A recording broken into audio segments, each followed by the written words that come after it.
Ալիևը Պարոն Կարապետյան, 2018-ին ժողովրդական ալիքի վրա իշխանության եկած մարդիկ վերջին 8 տարում ապացուցել են, որ իրենց իշխանությունը առաջին հերթին սեփական կյանքը բարելավելու համար շատ են սկսած միլիոնավոր դրամների պարգևավճարներից մինչև առանձնատներ, որոնք կառուցում այսօրվա պաշտոնյաները։ Դուք ինչպես եք պատրաստվում համոզել մեր ժողովրդին, ձեզ իշխանությունը պետք է ոչ թե սեփական թիմը հարստացնելու համար, այլ Հայաստանը ուժեղացնելու, հարստացնելու համար։ Գալիս են արդեն հարստացած մարդիկ, ովքեր հարստանալու կարիք չունեն։ Մենք հարստ ժողովրդին,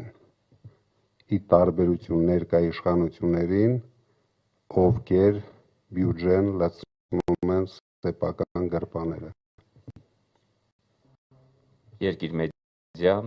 պարոն Կարապետյան, հունիսի 7-ի ընտրություններում պարտվելուց հետո էլ